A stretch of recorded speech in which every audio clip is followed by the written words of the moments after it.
Greetings 7th grade class. This is Friday the 9th of January and we're continuing on with American history. We've already seen the presidency of John Adams. We've had a look at the political fighting between the Federalists and the Republicans. We've seen Thomas Jefferson and the mess that he left behind after his presidency with the Embargo Act going into 1807. At around about the time that James Madison took up the presidency. And what we're going to do right now is pick up from where we left off with the end of Thomas Jefferson's presidency and go into the presidency of James Madison, which certainly was very eventful indeed as it led into the War of 1812. So we'll have a look at that right now, the presidency of James Madison and the War of 1812. When Thomas Jefferson announced his retirement, his Secretary of State and the father of the Constitution, James Madison, was easily elected the fourth President of the United States, continuing the Virginia dynasty. He inherited a mess. The economy was struggling. He had essentially a war on two fronts, and the political system was in a shambles. Sounds like the kind of problems modern presidents have had to deal with. First, let's go back to the beginning. Native Americans had lived up and down the East Coast until Europeans came. Ever since that time, they'd been pushed steadily westward into conflict with whites and each other. They had been safe beyond the Proclamation line after 1763, but then the 1783 Treaty of Paris delivered all that land into American hands, and white settlers poured in. It seemed there was nowhere safe for many tribes to go. Native Americans found themselves faced with a dilemma: join 'em or beat 'em. Madison had taken office when a group based in present-day Indiana finally decided to try and beat 'em. A Shawnee leader named Tecumseh and his brother, who was commonly called the Prophet, organized a social network to revive Native religion, resist all white ways, and oppose the U.S. government. They believed they would gain a Northwest state for themselves. After building Prophetstown at the junction of the Tippecanoe and Wabash rivers, they began attacking settlements. The governor of the newly created Indiana Territory was General and future President William Henry Harrison. After learning that the British were supplying money and weapons to Tecumseh, Harrison attacked and destroyed Prophetstown at the Battle of Tippecanoe. However, the resistance and attacks on settlements continued on as part of the broader War of 1812 until Tecumseh himself was killed. The War of 1812 is kind of a black hole in American history. Most people know that it happened, but not many people seem to know anything about it. So let's start with some big things. Two future presidents were heroes of the War of 1812. The White House was burned down. America's national anthem, the Star-Spangled Banner, was written during one of its battles. And it's why the Native Americans ended up west of the Mississippi River. So, if you can accept that these events make the War of 1812 worth understanding, maybe you can believe that this so-called Second War of Independence is when Britain finally acknowledged that the United States had grown up and moved out, so to speak. Since taking office, Madison had been trying to maintain U.S. neutrality in the Napoleonic Wars, but Britain seemed determined to drag its former colonies into war. Congress lifted the Embargo Act of 1807, but then Britain interfered to keep America from trading with France. More importantly, the British Navy had a desertion problem. Many sailors who had been pressed into service jumped ship as soon as they had the chance.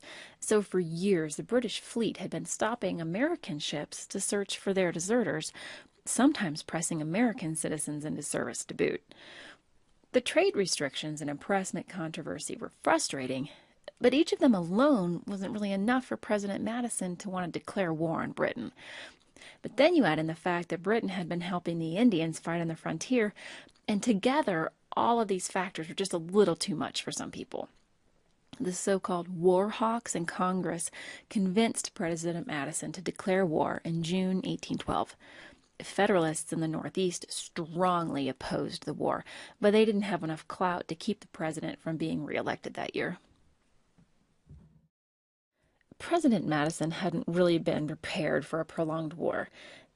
He was under the delusion that with Britain at war with France, the state militias could easily capture Canada, and a treaty would quickly follow. But Britain had its own army and navy, plus the coalition under Tecumseh and Canadian troops. The invasion of Canada was a total failure. But 3 battles in 1813 did help the U.S. get control of the western frontier. First, William Henry Harrison secured Detroit and finally defeated Tecumseh in the same fight. Then, Commodore Oliver Perry captured an entire British naval squadron in the Battle of Lake Erie. Farther south, General and another future president, Andrew Jackson, defeated the Creek Nation in 1814, subduing the Indian resistance. It wasn't a moment too soon for the Americans, since the war in the East was about to get a lot more difficult. Britain's Royal Navy had finally run Napoleon out of town and put France in its place. Now they turned all of their attention to fighting America. The British Navy waged fierce war at sea, and troops poured into the East Coast, fighting costly battles against weak American militia forces. They set fire to Washington, D.C., including the Capitol building and the White House. Thankfully, most of the city was saved by a freak rainstorm, and the president's wife, Dolly Madison, had the foresight to rescue some treasured items from their home, including George Washington's portrait and possibly an original copy of the Constitution. Next, the British Navy tried to capture the strategic city of Baltimore, blasting Fort McHenry all day and most of the night. An American lawyer named Francis Scott Key had crossed enemy lines to negotiate a prisoner exchange and was being held on a British ship throughout the battle. He watched intently, but when the barrage stopped, it was too dark for him to see whose flag was flying over the fort. Had the British barrage stopped because the walls had been breached, or had they given up? He wouldn't be able to tell until dawn. When he saw an American flag in the morning, he was inspired to write a poem, which was later set to music, and the first verse became America's national anthem in 1916. 3 events began to unfold simultaneously. Leaders on both sides could see that neither side had much to gain by continuing the war, so diplomats in Ghent, called Belgium today, started talking peace. But few people in America knew about that. So Federalists in New England, who had opposed the war from the beginning, met to discuss seceding from the Union. They planned to form a new nation and negotiate a favorable peace treaty with Britain on their own. Also at the same time, a British fleet was heading towards New Orleans. The first of these parties to conclude their business were the diplomats in Ghent. They reached an agreement on Christmas Eve, 1814, and the Treaty of Ghent essentially returned everything to the way it had been before the war started. Britain abandoned their Indian allies once again, but did pay the U.S. government for a number of slaves who had escaped to Canada. But news traveled slowly from Europe to America back then, and the British threw everything they had at New Orleans, intending to seize control of the Mississippi River. Andrew Jackson mounted a seemingly miraculous defense with a force made up of state militia, pirates, free blacks, and a few regular army soldiers. He killed the British general in charge and won the Battle of New Orleans. News of the victory reached Washington about the same time that news of the Treaty of Ghent arrived. And as it just so happened, that was exactly when the New England Federalists were about to deliver their secession demands to the president. That was the end of the Federalist Party in America. Congress ratified the Treaty of Ghent on February 17, 1815.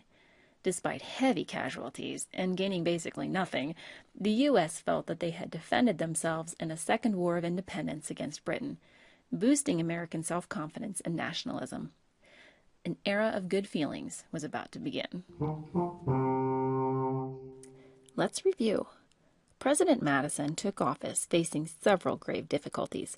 Native Americans under the leadership of Tecumseh were fighting against U.S. expansion. At the same time, Great Britain was also trying to pull the U.S. into war. Governor of the Indiana Territory and future President William Henry Harrison weakened the Indian resistance at the Battle of Tippecanoe, but news of British support for the rebellion angered Americans and helped lead to a declaration of war. The War of 1812 lasted for 2.5 years. Commodore Perry defeated the British Navy in the Battle of Lake Erie, and together with Harrison's defeat of Tecumseh and Jackson's southern victory against the Creeks, the war on the western frontier was subdued. The Eastern Front heated up after Britain defeated France and devoted its attention to invading the East Coast. Despite initial success, including burning Washington, D.C., they couldn't capture Baltimore. The bombardment of Fort McHenry inspired America's national anthem. About the same time that diplomats were finishing peace negotiations, Jackson was fighting the Battle of New Orleans. News of the Treaty of Ghent and Jackson's victory reached Washington right when New England Federalists were about to announce their secession. The party crumbled, the British were sent packing, and America entered an era of good feelings.